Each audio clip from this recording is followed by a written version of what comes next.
Gue coba bantu recorder deh.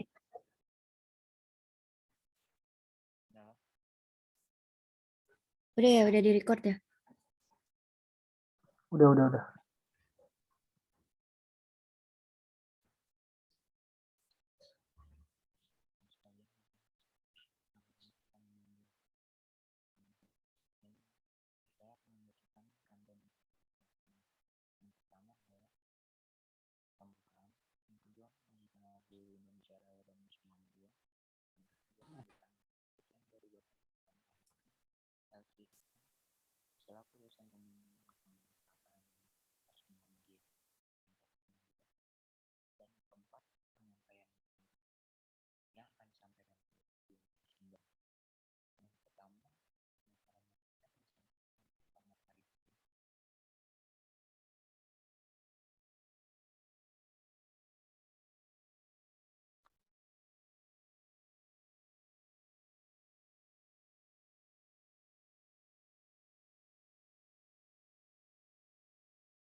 Halo, assalamualaikum teman-teman.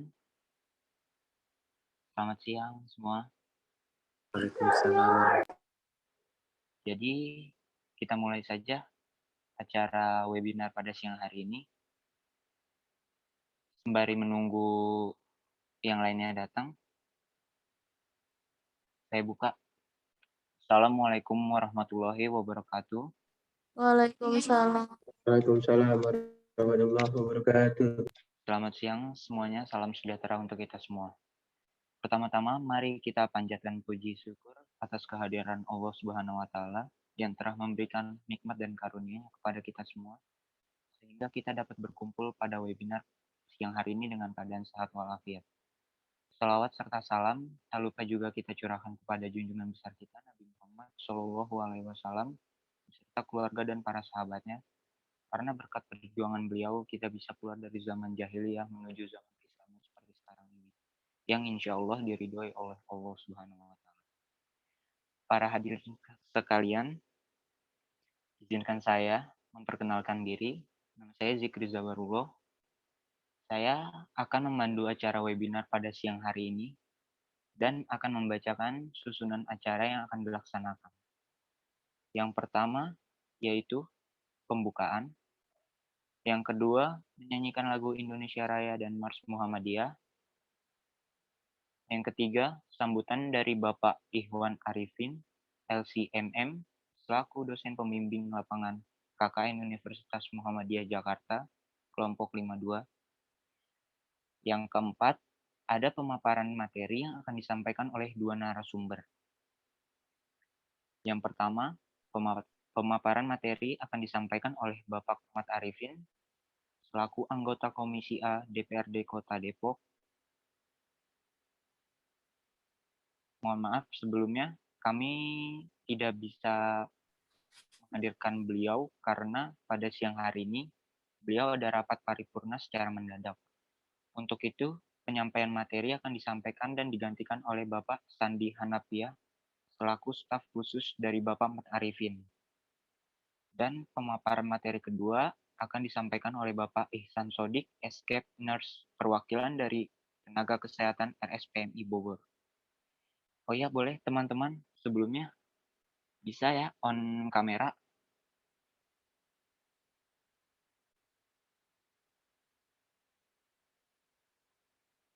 Yang bisa on kamera, boleh on kamera teman-teman. Ya, terima kasih. Nah, acara selanjutnya yaitu sesi tanya jawab. Dan yang terakhir adalah sesi foto bersama dan penutup. Sebelumnya, izinkan saya juga untuk menyapa para hadirin dan undangan yang telah hadir pada acara siang hari ini. Yang pertama, Bapak Iwan Arifin. Halo Bapak, sudah masuk atau belum ya?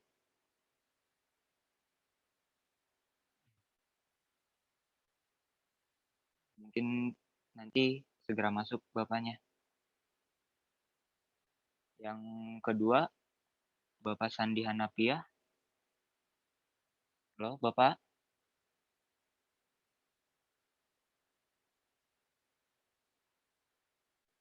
belum masuk juga ya. Dan saya ucapkan juga selamat datang dan terima kasih para audiens yang telah meluangkan waktunya untuk hadir pada acara webinar siang hari ini.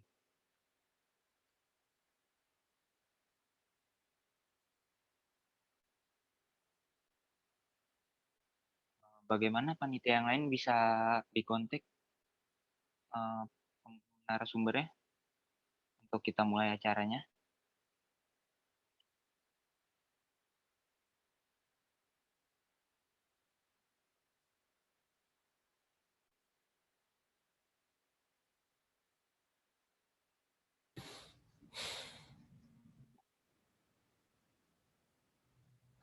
Bagaimana panitia yang lain?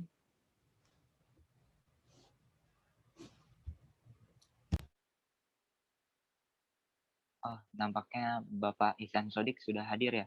Assalamualaikum Bapak, selamat siang. Waalaikumsalam. Selamat siang Zikri dan teman-teman mahasiswa semuanya. Iya, terima kasih Bapak udah meluangkan waktunya untuk hadir pada siang hari ini. Ya,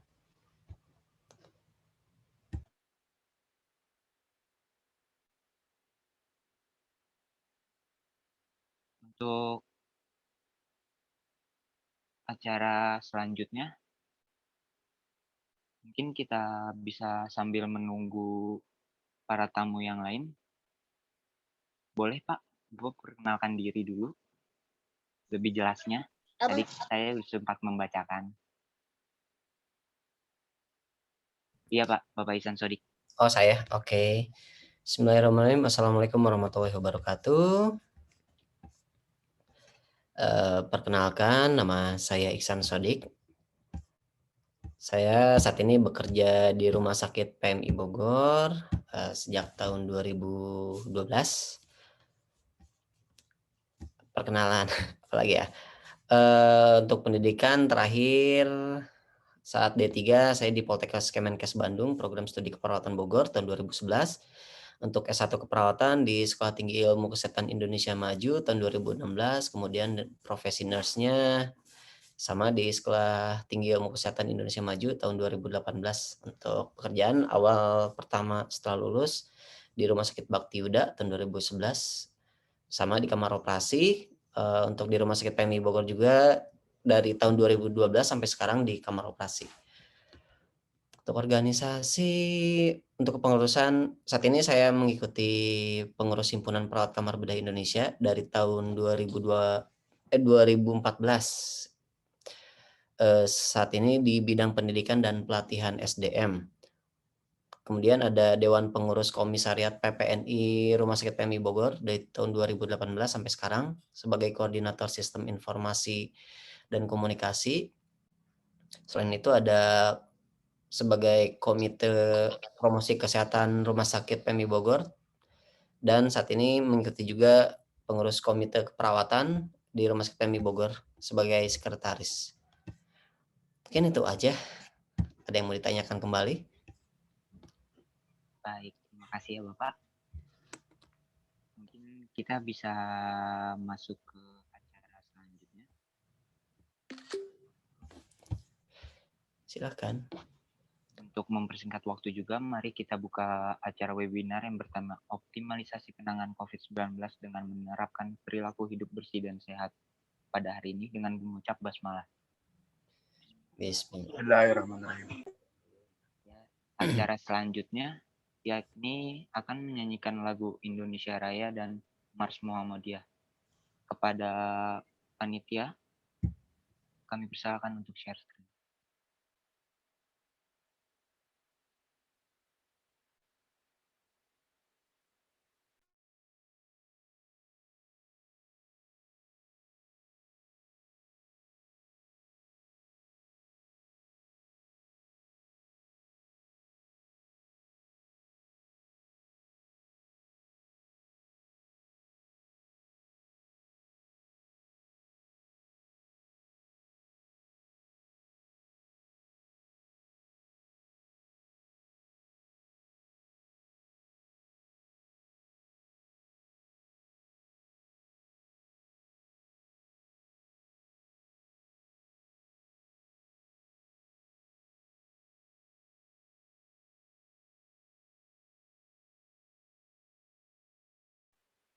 Mohon maaf, ada kendala teknis.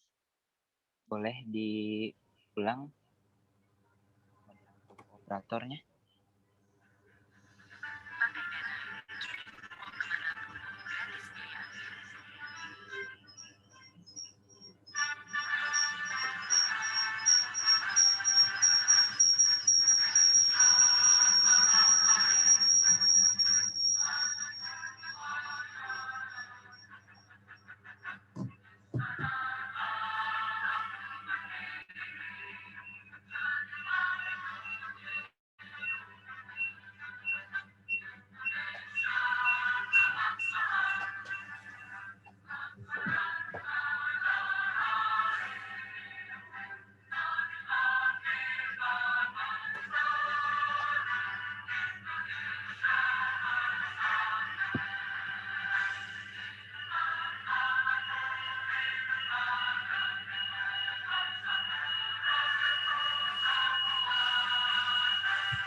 Terus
Baik, terima kasih kepada hadirin sekalian. Acara selanjutnya yaitu sambutan webinar optimalisasi penanganan COVID-19 dengan menerapkan perilaku hidup bersih dan sehat oleh Bapak Iwan Arifin, LCMM, selaku dosen pembimbing KKN Universitas Muhammadiyah Jakarta, kelompok 52. Apakah Bapak sudah hadir pada siang hari ini?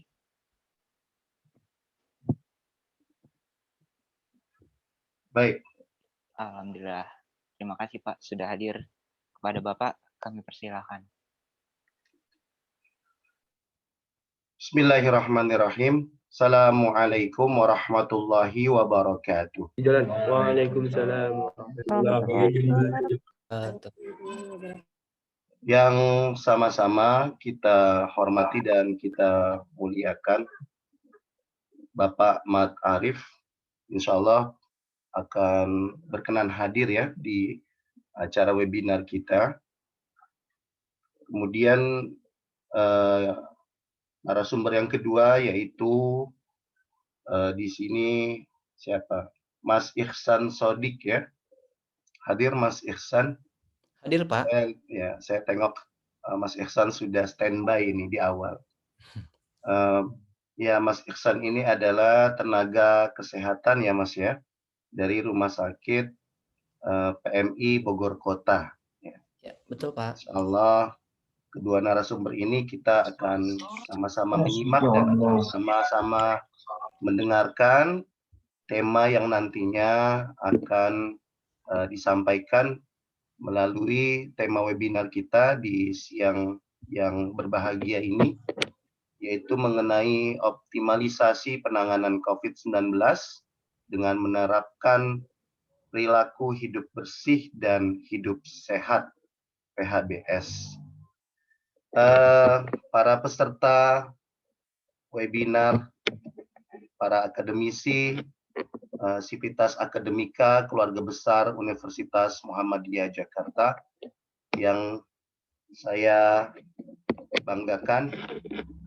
Alhamdulillah wa syukurilillah wassalatu wassalamu ala Rasulillah wa ala alihi wa ashabihi wa mawala wala haula wala quwata illa billah. Rabbi shrah lana sudurana wa yassir lana umurana wahlul 'uqdatam min alsinatina yafqahu aqwalana. Teman-teman para peserta Sivitas Akademika yang dimuliakan Allah Subhanahu wa taala, hari ini cukup padat agenda yang saya hadir pada kesempatan siang yang berbahagia ini. Saya sempat live sebentar dari agenda munajat bersama dengan Kepala Kantor Kementerian Agama Kota Tangerang Selatan yang pada hari ini juga sedang melakukan acara munajat bersama mengenai wabah situasi COVID-19 ini. Semoga situasi dan kondisi Indonesia, kita terus berdoa dan berharap kepada Allah Subhanahu wa taala di hari Jumat yang penuh barokah ini kita kembali normal, kembali sedia kala dan hilang dari wabah pandemi ini dengan harapan dan doa kita bersama kepada Allah Subhanahu wa taala. Amin ya rabbal alamin. Kemudian juga ada diskusi dosen ya di Fakultas Agama Islam. Saya juga sempat live sebentar untuk pindah ke acara webinar ini karena ini adalah acara yang sangat penting bagi saya khususnya, dan ini merupakan webinar perdana yang akan diselenggarakan acara kelompok KKN 52 di Universitas Muhammadiyah Jakarta. Insya Allah nanti akan ada webinar lanjutan yang kedua, webinar lanjutan yang ketiga, yang nanti akan disampaikan oleh kawan-kawan mahasiswa kelompok KKN 52 Universitas Muhammadiyah Jakarta. Hadirin Sivitas Akademika, para narasumber yang dirahmati Allah Subhanahu wa taala, atas nama dosen pembimbing lapangan kelompok 52 KKN Universitas Muhammadiyah Jakarta, saya mengucapkan terima kasih yang sebesar-besarnya, yang setinggi-tingginya penghargaan buat para kedua narasumber kita, wabil khusus yaitu Bapak Mat Arif selaku anggota Dewan di Kota Depok Komisi A, yang insya Allah juga akan menyampaikan mengenai penanganan COVID-19 dan bagaimana optimalisasi di Kota Depok, hidup bersih dan hidup sehat.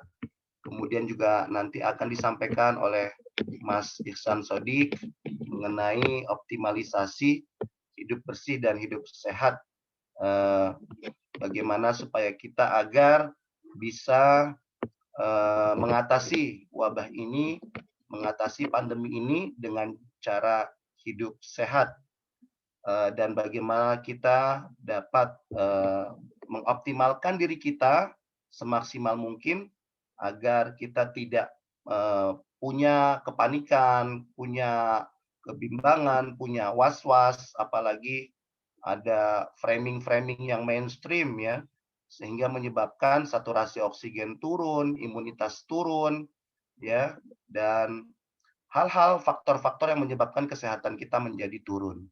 Nah, bagaimana mengoptimalkannya supaya kita bisa menjadi bersih, bisa menjadi sehat secara maksimal dengan mengikuti prokes ya, protokol kesehatan yang sudah ditetapkan oleh pemerintah pusat yang sebagaimana kita ketahui bersama. Akan tetapi itu pun kita harus bisa meningkatkan ya imunitas tubuh kita, tidak hanya sekedar prokes saja, protokol kesehatan, akan tetapi imunitas kita secara internal, bagaimana asupan gizinya, kesehatannya, kemudian juga agenda-agenda yang menghibur ya, agar diri kita menjadi sehat, agar hidup kita menjadi bersih secara optimal. Sedikit saya menyampaikan laporan kepada narasumber kita, yaitu Pak Mat Arif selaku anggota Dewan DPRD Kota Depok dan Mas Ihsan Sodik, bahwa kita di samping melakukan webinar mengenai tentang optimalisasi ya penanganan COVID-19 melalui hidup bersih dan hidup sehat. Nanti juga ini domisili Depok ya. Oleh karena itu ini ada Mas Zikri dan Mas Zara ya yang memandu acara kegiatan webinar ini untuk wilayah Depok dan Jakarta. Nanti ada juga wilayah Bekasi. Ada juga wilayah Bekasi dengan tema khusus.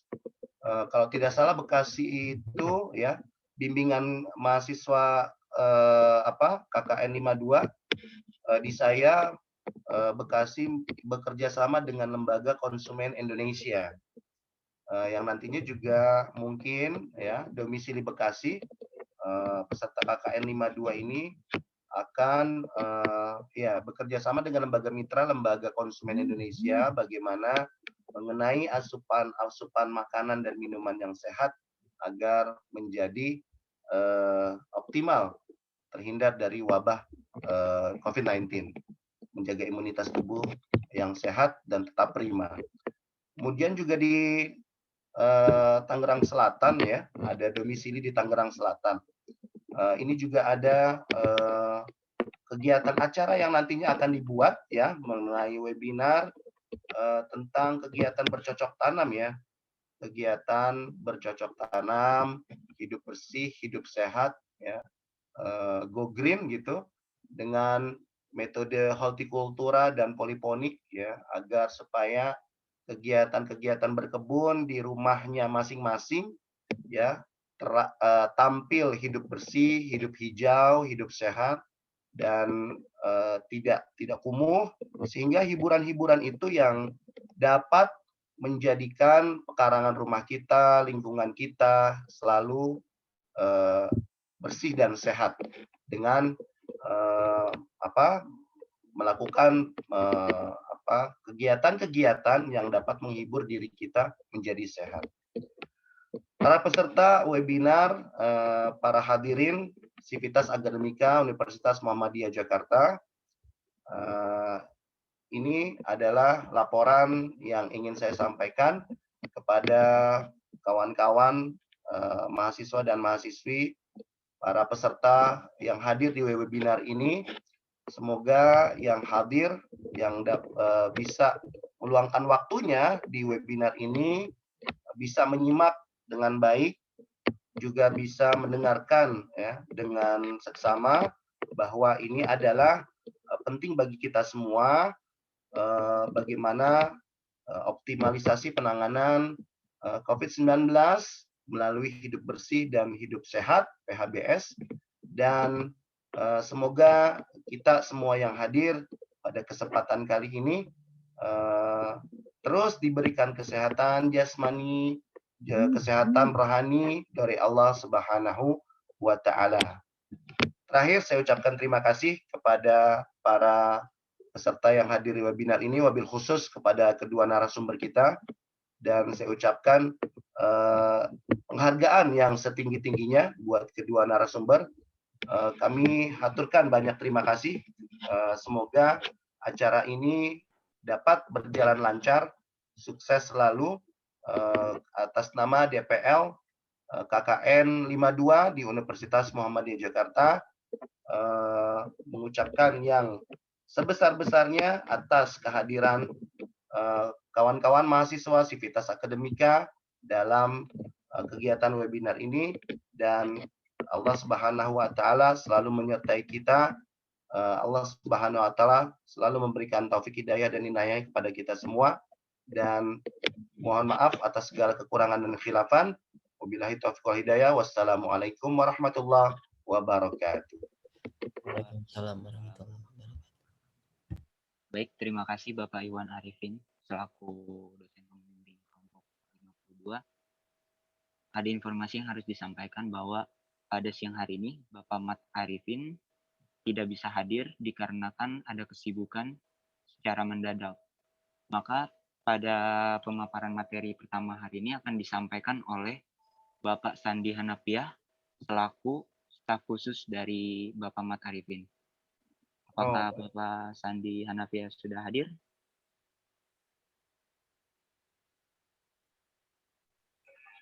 Assalamualaikum warahmatullahi wabarakatuh. Waalaikumsalam Pak Sandi. Sehat Pak? Alhamdulillah, salam kenal Pak Alhamdulillah. Ikhwan. Mewakili Pak Mat Pak Arif Ihsan. ya? Ya betul Pak. Baik, baik. Terima kasih banyak atas kehadiran dan luangan waktunya. Terima kasih banyak atas waktunya Bapak. Baik, kita langsung masuk acara intinya, yaitu pemaparan materi pertama yang akan disampaikan oleh Bapak Sandi Hanafiah. Kepada beliau kami persilahkan. Assalamualaikum warahmatullahi wabarakatuh. Waalaikumsalam warahmatullahi wabarakatuh. Yang saya banggakan Bapak Ikhwan Arifin selaku dosen pembimbing ya Pak ya. Baik. Pak Ihsan Sodik dari PMI ya. Rumah sakit PMI Bogor. Oke. Teman-teman, rekan-rekan yang mudah-mudahan webinar pada siang hari ini KKN kelompok 52 Universitas Muhammadiyah Jakarta diridhoi oleh Allah Subhanahu wa taala. Bismillahirrahmanirrahim. Bismillahirrahmanirrahim. La haula wala quwata illa billah. Amma ba'du, langsung saja. Teman-teman yang saya banggakan, saya sebenarnya agak kaget ini Pak. Bapak-bapak agak kaget karena posisinya saya lagi ada pekerjaan sedikit terkait masalah vaksin. Tiba-tiba Pak Madarif ini langsung telepon, terus minta menggantikan, ya ngebadalin lah, kalau bahasa sini itu dibadalin jadi narasumber. Pada kesempatan siang hari ini, Bapak-bapak, teman-teman yang dimuliakan Allah, untuk prokes, untuk protokol kesehatan, untuk pencegahan, dan lain hal sebagainya, saya pikir sudah menjadi tanggung jawab kita bersama, bukan cuma pada petugas medis, tapi setiap individu yang ada di NKRI ini akan jadi tugas yang sangat penting karena ini menyangkut kesehatan dan generasi kita ke depan. Pada kesempatan hari ini saya ingin menyampaikan bahwa ini jadi sebuah tren akhirnya, Bapak-bapak, teman-teman di sini, ini jadi sebuah tren terkait cuci tangan, terkait prokes dan lain-lainnya, ini jadi sebuah tren. Tapi terkadang kita lupa ada tren-tren yang harus teman-teman realisasikan itu terhadap diri sendiri, bukan cuma pada tatanan di masyarakat. Saya baca sebuah artikel penelitian Dr. Masaru Emoto, ternyata diri kita sendiri itu ada 10% menyebabkan penyakit dan 90% itu yang meningkatkan imun. Mungkin nanti ada Pak Dokter yang bisa menjelaskan terkait itu. Saya pikir kalau untuk prokes udah selesai nih Pak, udah selesai. Untuk undang-undang secara masif pun udah dilaksanakan oleh pemerintah, bahkan semua stakeholder pemerintah. Saya cuma ingin menyampaikan bahwa ketika ada artikel terkait ada 13 poin yang ternyata ini bisa mencegah kita dari berbagai macam penyakit dan bisa meningkatkan imunitas tubuh kita. Nah, saya mau coba menyampaikan karena ini bermula dari diri kita sendiri, nggak harus ke orang lain. Saya coba bacakan. Ini saya ambil dari Tribun. Kebetulan hasil penelitian dari Dr. Masaru Emoto ada 13 daftar penyakit yang korelasinya terhadap pikiran negatif. Salah satunya adalah marah, dendam, stres, khawatir yang berlebihan, bingung, takut yang berlebihan, negative thinking, emosi, apatis, menyepelekan berbagai macam persoalan, kesepian, terutama teman-teman yang jomblo, ini rentan penyakit ketika kita kesepian, terus merasa minder atau rendah diri. Nah, kenapa buat saya ini jadi penting?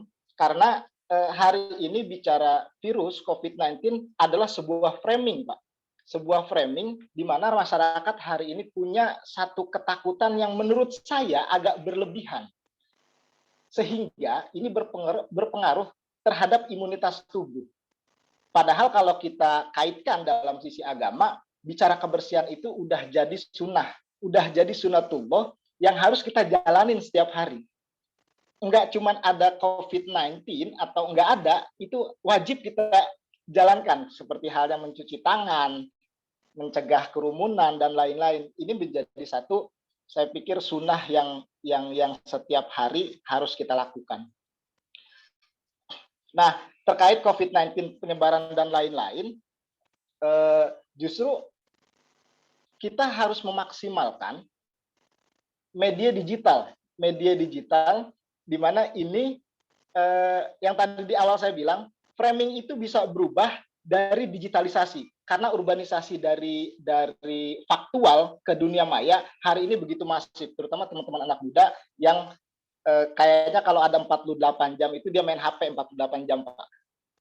Gitu. Jadi paling enggak dari diri kita sendiri itu sudah bisa memaksimalkan pencegahan dan lain-lain. Sementara hari ini agak sedikit ada permasalahan sebenarnya di Kota Depok. Jadi masyarakat itu, terutama kita dari pemerintah itu agak sedikit dilematis memakan buah si malakama, Pak Ihsan, Pak Ikhwan, memakan buah si malakama antara ekonomi dengan kesehatan. Ini jadi dua sisi mata uang yang nggak bisa dipisahkan sebenarnya. Cuma alhamdulillahnya di Kota Depok, meskipun hari ini zona merah, hari ini Bapak perlu diketahui kita ini zona merah, tapi sedikit berangsur-angsur itu kita sudah mulai berubah warna nih Pak, mulai berubah warna ya dengan keaktifan teman-teman di pemerintah maupun di anak muda, mudah-mudahan pandemi COVID-19 ini bisa terselesaikan lah di Kota Depok. Cuman yang jadi penting buat saya adalah yang tadi di awal saya bilang, kalau bicara kesehatan sudah ada Pak Dokter di sini. Kalau bicara nalar intelektual sudah ada Pak Ikhwan Arifin di sini. Saya karena mewakili Bapak Madarif selaku DPRD Kota Depok di Komisi A, yang sebenarnya ini nggak nyambung Pak. Sebenarnya buat saya nggak nyambung. Karena bicara Komisi A itu bicara aturan. Di Komisi A itu bicara aturan, bicara infrastruktur, bicara perizinan dan lain-lain. Terus tiba-tiba kita diminta untuk jadi narasumber terkait kesehatan. Yang pasti terakhir saya juga masih belum bisa nguasain materinya. Yang terakhir ada 13 poin tadi terkait pengembangan diri kita untuk mencapai imunitas yang maksimal. Mulai dari marah, hilangin tuh sifat marah. Terutama teman-teman yang kalau nggak boleh jalan nongkrong diomelin sama Satpol PP ya dihindarin lah. Karena ketika kita marah itu imunitas kita tuh turun selama 6 jam. Imunitas kita turun selama 6 jam. Terus yang kedua, kalau punya mantan-mantan, hilangin rasa dendamnya Pak. Karena ketika ada dendam dengan mantan itu bisa menurunkan imunitas kita. Terus yang ketiga, ketika ada framing terkait setiap hari ambulan lewat, beritanya meninggal karena COVID. Bukan berarti diabaikan juga, tetapi dijalankan protokol kesehatannya. Jangan terlalu stres, karena stres itu biasanya asam lambung naik, Pak. Ketika asam lambung naik, itu menyebabkan imunitas juga turun. Khawatir yang berlebihan, biasanya kalangan orang tua ini khawatirnya terlalu berlebihan. Ya, mohon teman-teman anak muda bisa mengedukasi orang tua kita bahwasannya yang namanya pandemi COVID-19 adalah rahmat Tuhan. Ibrohnya adalah kita bisa menjaga kebersihan di kalangan keluarga, masyarakat maupun diri kita sendiri. Kira-kira itu. Terima kasih atas waktunya, teman-teman. Terima kasih banyak Pak Ikhwan Arifin. Terima kasih banyak Pak Iwan Sodik. Mungkin agak berantakan karena memang persiapan cuma setengah jam. Terima kasih. Wallahul muwaffiq ila aqwamit thoriq. Assalamualaikum warahmatullahi wabarakatuh. Waalaikumsalam warahmatullahi wabarakatuh. Waalaikumsalam warahmatullahi Waalaikumsalam wabarakatuh. warahmatullahi wabarakatuh.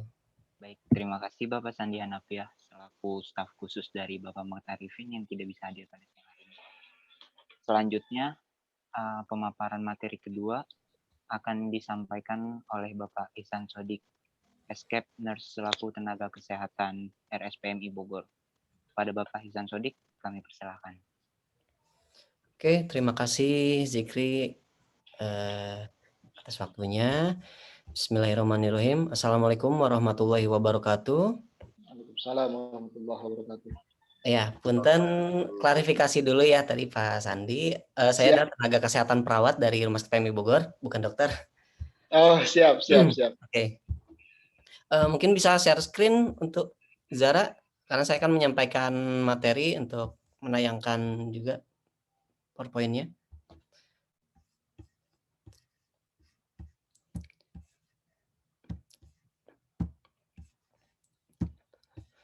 Yang share screen siapa, Zikri atau Zara? Zara, Pak. Oh. Bentar ya, Pak. Oke.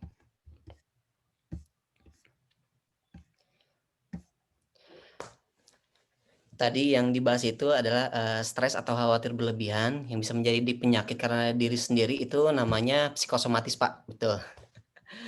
Jadi khawatir stres berlebihan memang tidak baik. Pada dasarnya ketakutan yang berlebihan pada manusia itu dikarenakan kurang pemahaman pada masalah yang terkait. Jadi kali ini kita akan membahas tentang optimalisasi penanganan COVID-19 dengan PHBS ya. Sambil menunggu saya bisa share screen, kita berbincang-bincang dulu.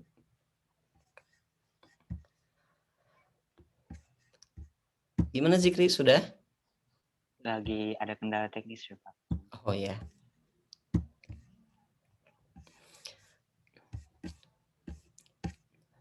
Sambil berjalan ya, saya memperkenalkan ulang. Perkenalkan, nama saya Ihsan Sodik, Escape Nurse. Saya perawat di kamar operasi di Rumah Sakit PMI Bogor. Saya kerja di Rumah Sakit PMI Bogor sejak tahun 2012. Pengalaman organisasi udah disebutkan tadi ya, sebagai pengurus himpunan perawat kamar bedah Indonesia cabang Depok dan Bogor dari tahun 2014 sampai dengan sekarang. Saat ini sebagai bidang pendidikan dan pelatihan SDM. Kemudian ada Dewan Pengurus Komisariat PPNI RSPMI Bogor tahun 2018 sampai dengan sekarang sebagai koordinator sistem informasi dan komunikasi. Kemudian ada Komite Promosi Kesehatan Rumah Sakit PMI Bogor tahun 2021, dan yang terakhir mengikuti sebagai Komite Keperawatan RSPMI Bogor tahun 2021 sebagai sekretaris pelatihan. Yang telah saya ikuti banyak, cuman mungkin hanya yang penting-pentingnya saja ya. Paling untuk basic trauma cardiac life support pada tahun 2010, 2017 2 kali, kemudian pelatihan keterampilan dasar bedah, basic life support, sama pelatihan digital yang lainnya. Masih banyak. Gimana Zikri? Masih kendala teknis ya, Pak, sebentar lagi. Kendala teknis ya. Boleh Pak dijelaskan, Bapak kan di bidang bagian operasi, apa Bapak juga menangani kondisi COVID seperti ini, Pak? Untuk penanganan kamar operasi pada pasien COVID memang khusus ya, dan fasilitas pun harus khusus, tidak bisa disamakan, dan tempatnya pun harus terpisah, zona hijau dan zona merah. Seperti itu. Bentar. Sudah bisa di sharing screen ya, Pak? Bentar, belum nih. Host disable participant.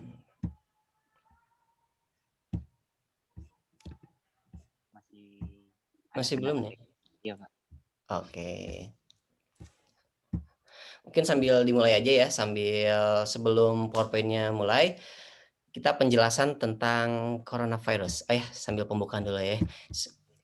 Yang terhormat kepada Pak Ikhwan Arifin LCMM sebagai dosen pembimbing lapangan mahasiswa Universitas Muhammadiyah Jakarta. Yang terhormat Pak Sandi Hanafiah, Pak ya, dari perwakilan dari staf ahli DPRD Kota Depok. Yang terhormat panitia atau mahasiswa webinar dari Universitas Muhammadiyah Jakarta yang saat ini sedang melaksanakan kuliah kerja nyata KKN reguler tahun 2021. Yang terhormat para peserta webinar optimalisasi optimalisasi penanganan COVID-19 dengan menerapkan PHBS. Salam sejahtera bagi kita semua. Alhamdulillah kita panjatkan puji dan syukur atas kehadirat Ilahi Robi, karena berkat rahmatnya lah kita dapat berkumpul dalam acara webinar kali ini dengan topik yang kita sudah tahu. Melihat dari topik ini, pembahasannya kita fokus ke penerapan PHBS di masa pandemik ya. Sebelum masuk materi, kita perkenalan tadi sudah. Kali ini saya dipercaya untuk mengisi materi webinar kurang lebih sekitar 20 menit. Semoga acara sharing ini dapat menjadi inspirasi dan bekal ilmu untuk kita semua. Amin ya Rabbal Alamin. Dan kita lihat sharing screen, apakah sudah? Belum juga. Untuk COVID-19, untuk penanganan optimalisasi penanganan COVID-19, sebelumnya kita harus mengetahui dulu apa sih COVID itu, COVID-19. Mungkin kita semuanya udah tahu, cuman kita refresh lagi. COVID-19, itu adalah singkatan dari Corona, V itu virus, D-nya itu disease, yaitu penyakit coronavirus yang muncul pada tahun 2019, dan ini adalah jenis yang baru.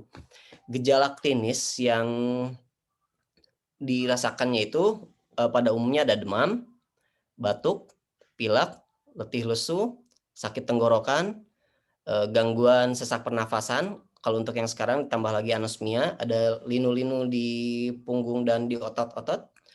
Untuk cara penularannya, yaitu dengan droplet. Droplet itu adalah tetesan cairan yang berasal dari batuk dan dari bersin.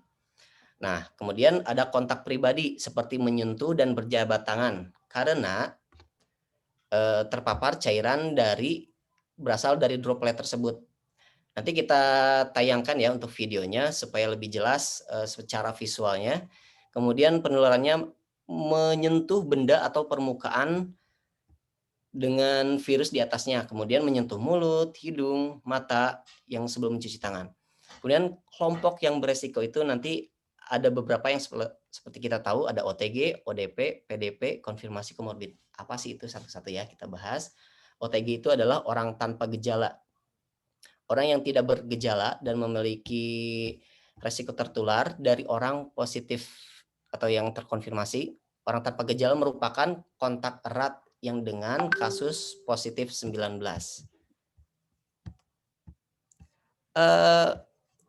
Bentar deh. Ini udah di ini, Zara, punten, saya bisa share screen soalnya mau menunjukkan untuk videonya.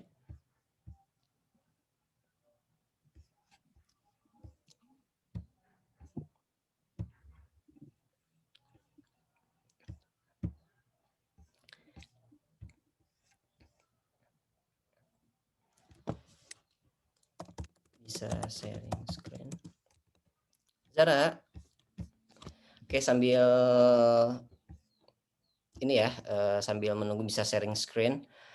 Kemudian untuk ODP, orang dalam pemantauan, orang yang mengalami demam 38 derajat Celcius atau lebih, atau punya riwayat demam atau gejala gangguan sistem pernafasan seperti pilek, ada tenggorokan, batuk, atau 14 hari sebelum timbul gejala, memiliki riwayat perjalanan atau tinggal di negara wilayah yang melaporkan adanya penyebaran di wilayah setempat.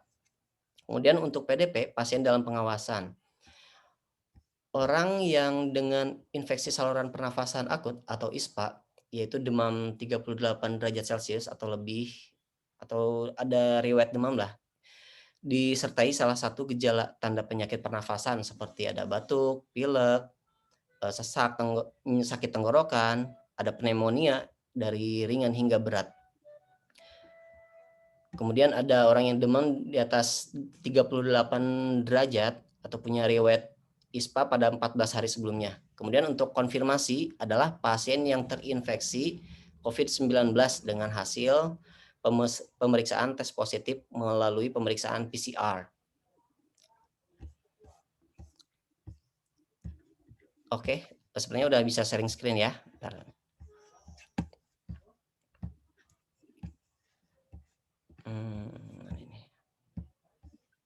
Gimana, udah terlihat?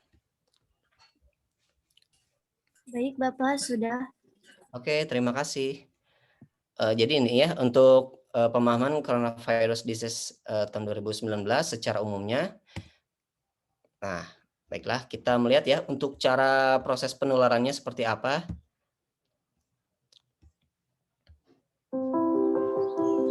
Sebelumnya, apakah terdengar suaranya?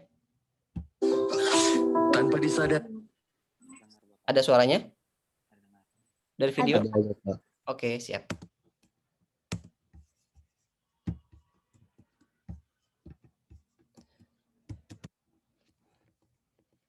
Sorry.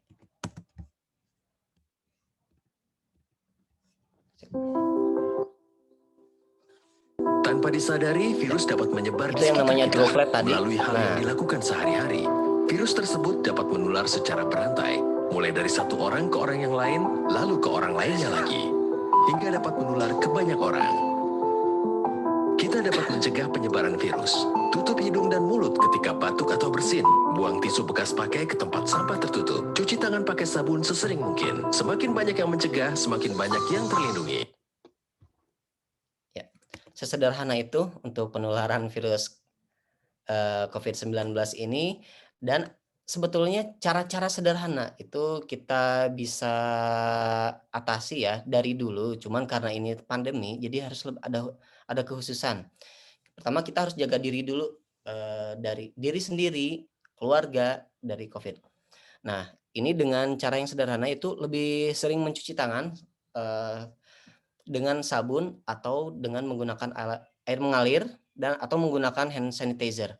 Kemudian aktivitas fisik dengan senam juga kita bisa meningkatkan imunitas tubuh kita. Kemudian tutup mulut saat batuk. Nah, itu adalah sebuah sebuah adab ya. Jadi sebuah etika.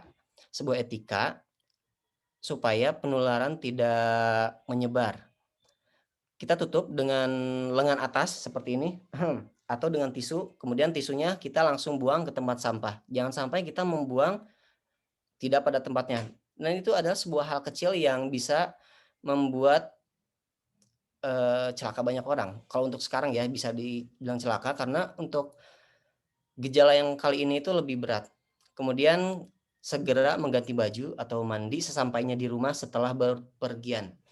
Konsumsi gizi yang seimbang, suplemen vitamin yang cukup, istirahat yang cukup, kemudian tetap di rumah dan jaga jarak. Jika tidak penting amat untuk keluar rumah, lebih baik di rumah. Berhenti merokok, tidak merokok, karena dengan merokok imunitas kita lebih kuat. Kemudian mengendalikan penyakit penyerta seperti diabetes, hipertensi, kanker. Untuk diabetes, kita bisa mengendalikan dengan nutrisi kita kendalikan, kurangi yang manis-manis atau yang sejenisnya. Untuk hipertensi, kurangi garam atau kurangi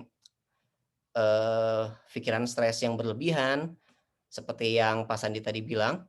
Kemudian bersihkan permukaan di rumah atau yang sekiranya beresiko dengan desinfeksi secara rutin kepada benda-benda yang selalu disentuh di rumah, seperti gagang pintu, meja, kursi, dan lain-lain. Ini hal yang paling sederhana jika COVID itu. Cuci tangan, bekerja di rumah, pakai masker bila sakit atau harus berada di tempat umum ya. Kemudian jaga jarak, hindari kerumunan. Dan ini tidak sulit. Cuman mungkin pemahaman yang masyarakat umum saat ini belum sampai atau belum awareness-nya belum peduli. Kemudian meningkatkan imunitas kekebalan tubuh seperti yang tadi ya dijelaskan. Nah, ini untuk etika batuk dan bersin, gunakan masker, tutup hidung dengan lengan atas seperti yang digambar ya. Jaga jarak. Jaga jarak itu jarak sekitar 2 meter ya, lebih aman, dan memakai masker karena pada saat ini untuk batuk apalagi tidak menggunakan masker dan itu berbahaya sekali. Kalau sekarang bisa menjadi airborne. Airborne itu jadi penyakit yang melayang di udara dan bisa aja terkena saluran pernafasan kita. Nah, dan apabila jika ada orang dalam pengawasan harus mengisolasi mandiri dan tetap di rumah. Jika kurang merasa sehat, tetap di rumah selama 14 hari. Gunakan masker selama isolasi diri. Jangan pergi bekerja ke sekolah atau tempat umum. Di rumah dulu, sabar dulu. Hindari pemakaian makanan yang bersamaan, harus mengisolasi diri, memantau suhu tubuh kita ya, pastikan tidak lebih dari 38 derajat Celcius. Melapor ke puskesmas jika ada sesuatu yang urgent, gunakan kamar mandi yang terpisah jika ada, baiknya ya seperti itu. Bersihkan rumah dengan cairan desinfeksi, terutama daerah yang sering disentuh. Nah, ini yang tadi Pak Sani bilang, hindari stres dan tetap optimis. Melakukan sehari-hari, lakukan aktivitas fisik, melakukan hobi, bisa membaca Al-Quran, memasak, mendengarkan radio, nonton TV, main gitar, dan lainnya. Nah, ini ada yang penting. Saya nggak kemana-mana, nggak ngapa-ngapain, kok masih kena COVID? Why? Nah, ini adalah waspadai titik lengah kita. Semakin tidak terkendalinya kasus COVID, virus bisa ada di mana-mana. Waspada titik lengah kita terkadang tidak kita sadari merupakan pintu virus masuk. Seperti ini. Titik lengah terbesar adalah saat bersama keluarga atau teman karena merasa aman. Apalagi sebelum kumpul-kumpul setelah hasil PCR negatif. Ingat ya, untuk PCR itu hanya berlaku pada detik yang diperiksa saja. Hasilnya negatif tidak menjamin Anda bebas setelah diperiksa. Bisa saja setelah hasil negatif, kemudian kita lengah, kita melonggarkan prokes, saat kita lengah dan kita terkena COVID. Ya, terus masa nggak boleh ngapa-ngapain? Ya jelas boleh lah, asalkan selalu waspada dan tetap konsisten melakukan prokes dimanapun, kapanpun, dan dengan siapapun. Lindungi diri sendiri dan orang lain, tugas kita hanyalah berikhtiar. Titik lengah ini adalah yang diincar oleh virus untuk mencari kesempatan masuk ke tubuh kita. Nah, ini untuk cara mencuci tangan ya, yang baik dan benar. Oke, sahabat PMI, sekarang saya mau kasih tips cara melakukan kebersihan tangan. Ada 6 langkah, ini bisa diterapkan dimanapun kita. Kenapa harus kebersihan tangan? Karena tanganlah yang memberikan banyak kuman untuk orang lain. Jadi perlu tahu, karena kuman itu ada yang sifatnya sementara, ada yang sifatnya menetap. Jadi saya mau kasih tips 6 langkah cara kebersihan. Kalau dia menggunakan alkohol base, seperti contohnya antiseptik yang teman-teman dibalik semua, ya itu bisa digunakan. Berapa durasinya? Kurang lebih 20 sampai 30 detik. Ya. Tapi kalau kita tidak punya, kita mau melakukan kebersihan tangan dengan air mengalir, waktunya 40 sampai 60 detik. Tapi dengan menggunakan antiseptik. Saya akan mengasih tips langkah, ada 6 langkah mencuci tangan. Langkah yang pertama adalah dituangkan antiseptiknya, lalu kita gosok, kita ratakan. Selama berapa? 4 kali kalau menggunakan antiseptik. 1, 2, 3, 4. Langkah yang kedua adalah 1, 2, 3, 4. Dan sebaliknya. Ini sebaliknya 1, 2, 3, 4. Langkah yang ketiga di sela-sela jari 1, 2, 3, 4. Langkah yang keempat adalah mengunci. Itu dikunci jari 1, 2, 3, 4. Langkah yang kelima adalah 1, 2, 3, 4. Dan sebaliknya 1, 2, 3, 4.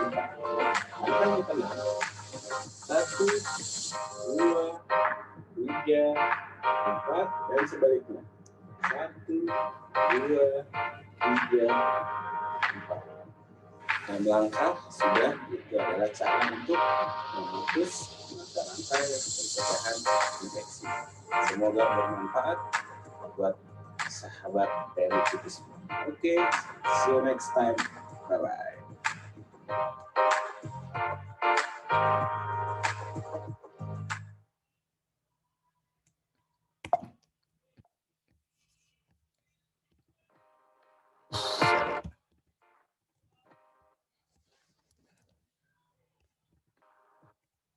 Ya, satu video lagi ya, adaptasi kebiasaan diri di masa pandemi. Setelah ini udah.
Cintailah cinta mereka, sayangilah sayang mereka, sebagai tanda ketulusan yang diinginkan mereka.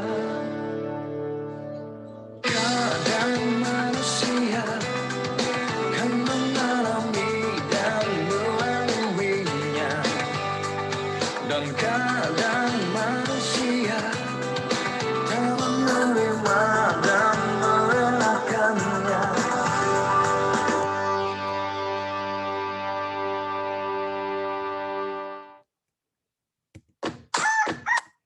Oke, sekian, terima kasih. Itulah yang dapat saya sampaikan. Apabila ada kata-kata yang kurang berkenan di hati, mohon dimaafkan. Semoga apa yang saya sampaikan bisa menjadi ilmu dan menjadi ladang ibadah untuk kita semua saat diaplikasikan manfaatnya ke kehidupan nyata. Sekian dari saya. Wabillahi taufiq wal hidayah. Wassalamualaikum warahmatullahi taala wabarakatuh. Baik, terima kasih Bapak Ihsan Sadikin karena telah memberikan paparan yang begitu simpel tapi mudah dipahami ya Pak. Iya, simpel sebetulnya, hanya dengan PHBS. Sebetulnya dari dulu pun masalahnya PHBS kita sih, cuman karena ini ada pandemi, jadi memang harus lebih sering diterapkan. Dan bedanya kita harus lebih sering pakai masker dan jaga jarak untuk yang saat ini ya. Seperti itu. Sedikit kesimpulan dari paparan di atas yang saya dapat berarti coronavirus itu menyebar melalui kontak langsung antara orang-orang yang mungkin bisa dikatakan positif terkena dengan orang-orang yang berada di luar dengan kondisi imun yang kurang memadai ya Pak, menurun.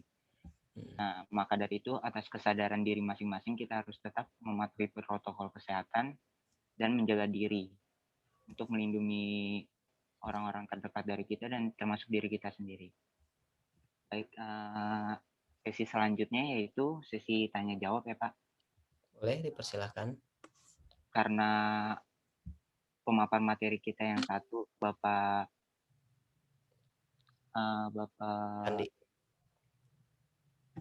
Sandi Hanafiah telah keluar, jadi kemungkinan hanya Bapak Sadikin yang bisa menjawab. Pada sesi tanya jawab kali ini kita buka 2 pertanyaan. Bagi audiens yang ingin bertanya boleh melakukan dengan fitur raise hand, nanti kita bisa bacakan.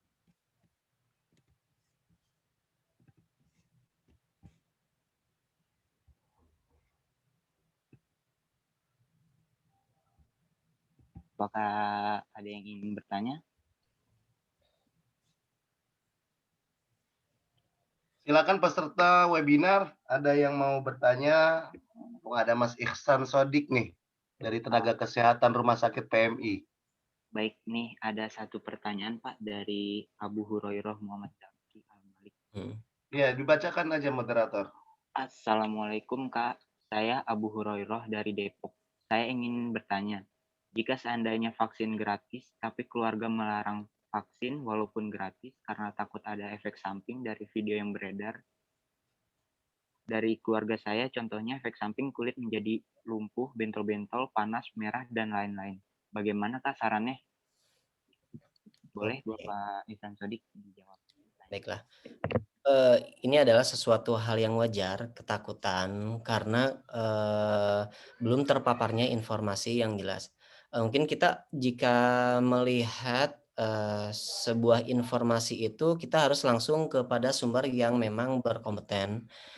Kita sudah ada Kemenkes dan banyak sumber-sumber yang lainnya dari profesor, dokter, untuk dilaksanakannya vaksin. Mungkin jika ada efek samping yang telah keluar seperti apa tadi, bentol-bentol, panas, merah, lumpuh dan lain-lain, itu adalah apa ya, seperti 1 dari 1000 pasien ya,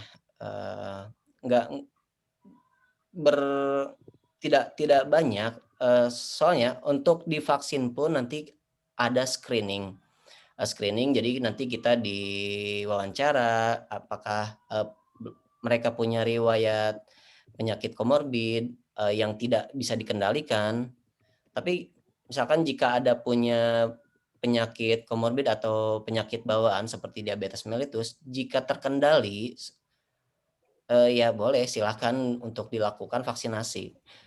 Jadi untuk sebelum divaksin ya bagusnya kontrol dulu gula darahnya berapa untuk yang diabetes. Jika yang hipertensi nanti kan pasti di pelayanan kesehatan pun akan ditensi dulu untuk jangan jika tensinya tidak bagus ya nanti untuk vaksinnya pun akan ditunda. Kemudian jika ada riwayat batuk, pilek, demam itu pun tidak boleh divaksin, nanti akan ditunda untuk acara selanjutnya. Untuk kali ini sebaiknya itu adalah divaksin. Vaksin saat ini mumpung lagi gratis dan mumpung belum bayar ya. Jangankan vaksin yang sekarang, vaksin yang sudah ada pun masih banyak pro kontra, masih banyak yang tidak ingin. Cuman ini kembali kepada diri kita, kesiapan kita, dan kita harus lebih banyak membaca informasi dari pusat atau pelayanan kesehatan. Yang disarankan adalah saat ini hanyalah protokol kesehatan vaksinasi. Vaksin itu sangat penting sekali. Seperti itu. Sarannya sih ya kita jangan menyimpulkan sebuah informasi yang belum akurat atau sumber yang tidak jelas seperti itu. Mungkin ada yang mau ditanyakan kembali? Baik, Bapak. Terima kasih untuk nanya. Bagaimana, sudah jelas?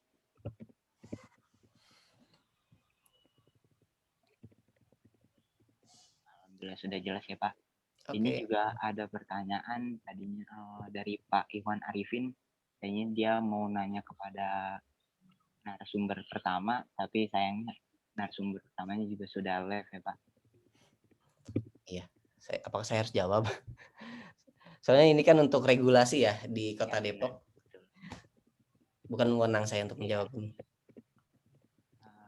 Baik, pada audiens ada yang ingin bertanya kembali? Oh, ini Bapak Iwan Arifin nanya kepada Pak Ihsan mengenai Mas Ihsan, golongan darah dan usia pengaruh. Oh, golongan darah, usia akan pengaruh nggak, Pak, untuk vaksinisasi? Untuk vaksin nggak terlalu berpengaruh terhadap golongan darah ya. Saat ini belum menemukan penelitian tentang pengaruh terhadap vaksinasi terhadap golongan darah seseorang. Untuk sejauh ini sih belum ada, Pak, untuk gitu. Untuk usia nanti kan ada vaksin khusus ya. Yang lansia pun saat ini sudah ada dan nanti sudah ada untuk vaksinasi kepada ibu hamil dan anak-anak. Tapi kalau untuk anak-anak di atas 14 tahun kalau nggak salah. Tapi untuk di bawah 14 tahun anak-anak belum bisa. Ibu hamil sudah ada, cuman saya lupa lagi untuk nama vaksinnya apa. Untuk usia ada klasifikasinya yang usia di atas pun udah bisa kok. Tapi untuk golongan darah saat ini belum ada pengaruhnya. Seperti itu. Iya Mas Ihsan, ini kan kalau saya perhatikan yang sudah vaksin maupun yang belum divaksin gitu ya. Iya. Yang belum divaksin ketika sehat, ketika divaksin tiba-tiba menjadi tidak sehat. Ada yang kayak gitu. Ada juga yang dia tidak divaksin memang tidak sehat, setelah divaksin dia sehat. Ada juga kayak begitu. Ya, Nah, betul. ini kan sebenarnya faktor multivitamin kah, faktor golongan darah kah, faktor komorbid kah? Artinya non komorbid ya. Apakah faktor non komorbid kah atau bagaimana nih? Saya pernah kalau golongan AB misalkan ya, golongan darah AB atau golongan darah A itu fisik lemah gitu. Biasanya kerja cuma 3 hari, setelah itu sakit. Ya. Apalagi kalau divaksin dengan benda asing masuk ke tubuh, khawatirnya begitu. Nah kalau golongan darah O ini kan dia bilangnya golongan darah yang universal, badannya kuat, terus sehat dibandingkan dengan golongan darah A dan B dan AB. Ini gimana nih? Kalau dikaitkan korelasikan dengan vaksin. Oh ya. untuk tidak sehatnya itu setelah divaksin atau misalnya beberapa jam setelah divaksin atau beberapa hari setelah divaksin, Pak? Iya, kalau setelah ataupun sebelum berarti kan ini ada proses efek ya. Ya.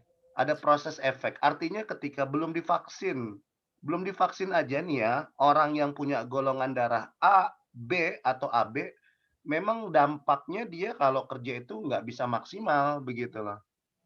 Itu memang kalau pandangan perspektif saya ya, bukan analisa apa, ya mungkin ada analisa ilmiah dari kesehatan, saya tidak tahu. Saat Tapi ini saya sih melihat memang kalau dia biasanya begitu Mas Ihsan, dia memang golongan darahnya A Pak gitu. Dia memang golongan darahnya AB Mas begitu. Oh, jadi saya cuma bisa bilang oh gitu. Tapi kalau golongan darah O ya memang udah terlihat tampak dia universal ya. Pertama golongan universal, golongan darah O, terus dia memang sehat gitu.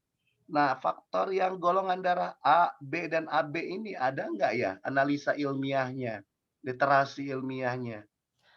Ketika divaksin benda asing masuk, saya khawatirnya nih ya, orang-orang yang ya mudah-mudahan saya positive thinking sih, meninggal. Nah, apakah itu tidak dilihat dari golongan darahnya dulu, atau bisa juga faktor dari komorbid gitu, atau juga faktor dari imun yang ketika turun kemudian divaksin ya macam-macam. Tapi saya melihat golongan dulu golongan darah dulu. Ada nggak literasi ilmiah A, B, dan AB? Untuk saat ini belum ada Pak untuk berkaitan dengan golongan darah tersebut. Adapun mungkin sebelum divaksin seseorang tersebut sudah lemah, itu bisa dikaitkan dengan apakah imunitas dia memang kurang baik, apakah memang sudah bawaan dari lahir. Cuman kalau untuk setelah divaksin nanti apakah ada menjadi demam, meriang, atau ada yang lapar, ada yang ngantuk, itu adalah suatu proses alamiah karena dimasukkannya sebuah benda asing. Itu adalah proses alamiah, Pak. Tapi kalau untuk saat ini belum ada untuk berhubungan dengan golongan darah. Tidak Baik, ada. Mas Ihsan. Mungkin saran saya, Mas Ihsan ya, saya kan agak penasaran nih orangnya sebenarnya. Ya, silakan. Sebagai tenaga kesehatan di Rumah Sakit PMI Bogor Kota, mungkin nanti tenaga kesehatan nih bisa melakukan mapping, pemetaan yang golongan A, pasiennya berapa jumlahnya, golongan B, pasiennya jumlahnya berapa, golongan darah AB, pasiennya jumlahnya berapa, yang golongan darah O, pasiennya jumlahnya berapa. Nah, itu mungkin seperti itu Mas Ihsan, kelihatan persentase tingkat efektivitas yang sehat dan yang tidak sehat, yang meninggal dan yang masih hidup, mungkin bisa dilihat dari situ Mas Ihsan. Saya cuma pengen mau tahu aja dari tingkat golongan darah. Oke, sarannya bagus Pak. Mungkin nanti saya akan masukkan sarannya. Cuman untuk saat ini kita belum dapat nih hipotesisnya atau tentang masalah-masalah di lapangan yang berkaitan dengan golongan darah berhubungan dengan efek setelah vaksinasi. Mungkin itu bisa menjadi tesis saya, Pak ya. Salah satu judul tesis saya untuk mapping golongan darah vaksinasi berhubungan dengan golongan darah tersebut. Oke, masukan yang bagus, Pak. Nanti saya akan Terima ajukan. kasih. Oke, Pak, sama-sama.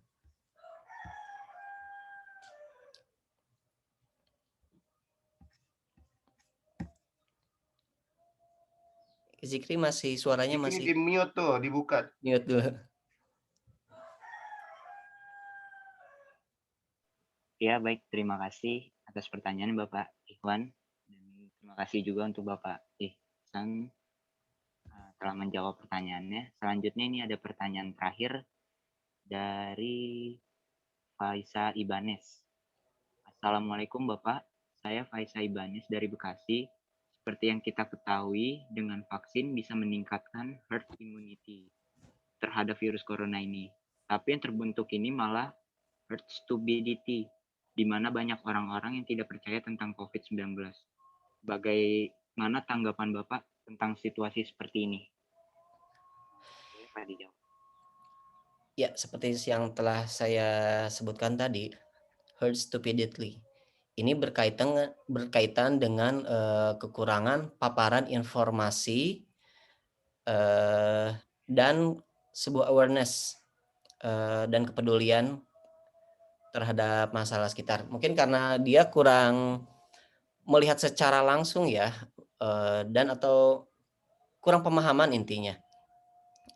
Kurang pemahaman tentang apa sih virus ini, bagaimana proses penyebarannya, apakah misalkan di suatu kampung A terdapat di sana udah banyak batuk pilek, misalnya udah masuk masa pandemi ini ya, udah banyak batuk pilek, kemudian udah banyak orang yang meninggal, tetapi jika dilihat dari sebuah, pola hidupnya, coba dilihat, apakah prokes di sana berjalan atau tidak?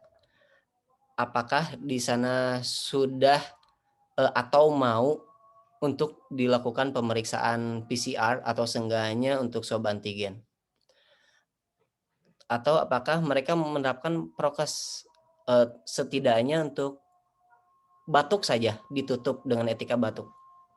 Batuk tutup dengan tangan lah, kemudian apakah masih banyak yang meludah sembarangan? Dan itu adalah sebuah pemahaman yang belum mengena kepada masyarakat kita, dan ini adalah sebuah, tugas kita bersama untuk mengedukasi masyarakat. Jangankan masyarakat, yang paling sulit itu adalah, dari keluarga kita sendiri. Mungkin kita sudah paham karena kita sudah terpapar informasi banyak, kemudian banyak kasus-kasus yang telah kita tangani, kemudian banyak rekan-rekan saya juga yang sudah wafat atau yang sakit udah masuk ICU. Kemudian dilihat dari jumlah pasien di rumah sakit udah membludak, pasien masuk ke rumah sakit itu dengan sesak-sesak itu banyak. Coba apakah untuk bagi manusia yang berpikir lah, mau yang berpikir. Kebanyakan mati kebanyakan di rumah sakit. Orang kalau sakit untuk saat ini apakah didiamkan saja di rumah? Kalau mau mati di jalan, ya sudah diamkan saja di rumah. Diamkan saja di jalan, jangan ke rumah sakit. Tapi pada kasus saat ini, sampai-sampai di rumah sakit PMI pun kemarin oksigen di IGD pun kita sedang habis. Di rumah sakit lain pun sedang sulit. Apakah mereka paham kenapa ini masalah ini bisa terjadi? Nah, ini adalah tugas dari kita semua. Kita jangan dulu ke kita semua, ke kita sendiri dulu, pahami apa permasalahannya dan bagaimana penanganannya. Jangan sampai kita menghadapi sebuah pandemi ini dengan sesuatu hal yang berlebihan. Sebetulnya kalau kita paham ilmunya, kita tidak akan sepanik yang diperkirakan orang-orang. Misalkan ada keluarga kita yang positif, ya selama kita untuk menjaga prokes, aman. Yang penting kita paham dulu cara prokesnya itu seperti apa dan proses penularan penyakit. Seperti itu. Untuk heard stupidly, itu karena kurang pengetahuan. Ini tugas kita. Terima kasih Bapak atas jawabannya. Alhamdulillah, tidak terasa kita sudah berada di penghujung acara kali ini. Untuk ya sebelum saya tutup, boleh para hadirin sekalian mengisi absensi dan mohon izin untuk menyalakan kamera semuanya karena kita akan mengadakan sesi foto bersama. Saya perlu absen, Pak? Nggak perlu, Pak. Oke, sip. Boleh para hadirin untuk menyalakan kamera karena kita akan melakukan sesi foto bersama.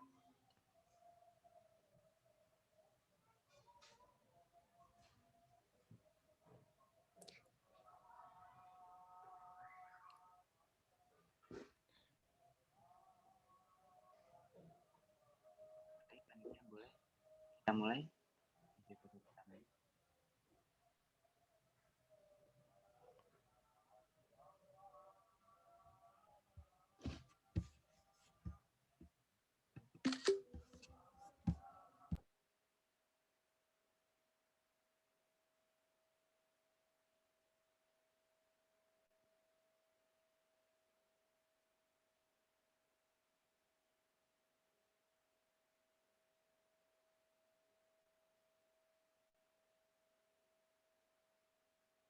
Bagaimana, sudah panitia?